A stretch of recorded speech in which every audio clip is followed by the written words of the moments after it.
ओम शांति। आज बाबा की मंडे की मुरली की पहली बात बाबा ने बताई कि जैसे हम किसी को जब भी ज्ञान सुनाते हैं, अब मान लेते हैं कि आप में से जो हैं उनको कईयों को मुरली के पॉइंट्स बहुत अच्छे लगते हैं, तो वो सोचते हैं कि हम औरों को भी यही वाला सेम पॉइंट सुनाएं। हाँ, जो इजी लैंग्वेज या नॉर्मल और बातों के लिए है वो पॉइंट्स हम सुना सकते हैं, जो बेसिक वैल्यूज को लेकर है या वैसे भी है।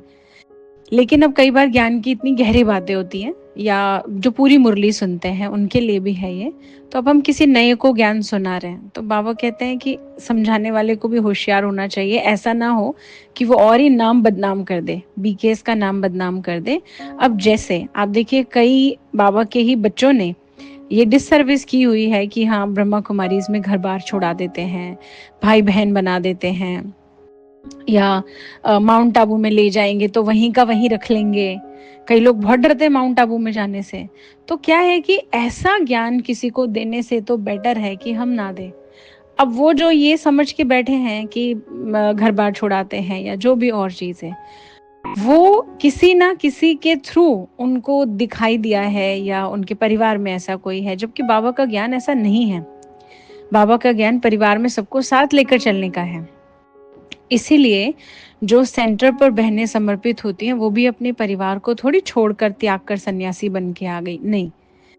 तो बाबा की यही बात है समझने की कि हमें किसी को भी ज्ञान समझाना अगर है तो इस तरीके से समझाना है कि उसकी सेवा हो, ना कि बीकेएस का नाम खराब हो। दूसरी बात आज जो बाबा ने कही है वो है नम्रता और धैर्यता का गुण धारण करेंगे तो क्रोध की अग्नि शांत हो जाएगी। कई बार बहुत गुस्सा आता रहता है, तो उसके लिए बाबा ने बोला अपने अंदर जैसे गुस्सा खत्म करने की कोशिश नहीं करनी है, हमें नम्रता लेकर आनी है। हम्बलनेस कह सकते हैं हम इसे, या पोलाइटनेस का कॉम्बिनेशन, हम्बलनेस और पोलाइटनेस का। और धैर्यता मतलब पेशेंस। कई बार क्या होता है, जैसे हम कह रहे हैं ये काम कर दो और किसी ने उसका कोई जवाब नहीं दिया, तो कई बार इसी बात से गुस्सा आ जाता है कि हाँ या ना नहीं बोल सकते। पर आजकल दुनिया बदल रही है, कई बार लोग उस टाइम रिएक्ट नहीं कर पाते या उसी समय सोच नहीं पाते, या उस समय पर वो अपनी कोई प्लानिंग में होते हैं, अपने किसी ख्याल में खोए होते हैं, तो वो हाँ या ना भी नहीं बोलते हैं। तो हम में से कईयों को अच्छा नहीं लगता कि इनको कुछ भी कहते रहे, उन्हें कुछ समझ ही नहीं आता, ना ये इनको कोई फर्क ही नहीं पड़ता, तो हमारे को भी गुस्सा आ जाता है। तो कई बार ना पेशेंस रखने की बहुत ज़रूरत होती है।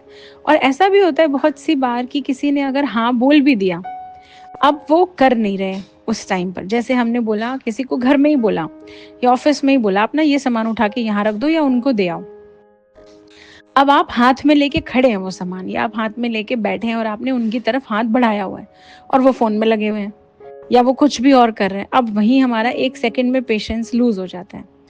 तो क्यों? क्योंकि कहीं ना कहीं सटल में वो क्रोध एक ईगो की वजह से भी बन रहा है। बताओ, मैं हाथ में लेके खड़ा हूँ या मैं हाथ में लेके बैठी हूँ और इन्हें कोई फर्क नहीं पड़ रहा, पर सामने वाले व्यक्ति के लिए इम्पोर्टेंट नहीं है वो बात जो हमने कही है। इसीलिए बहुत सी बार ऐसा है कि पेशेंस रखना पड़ेगा।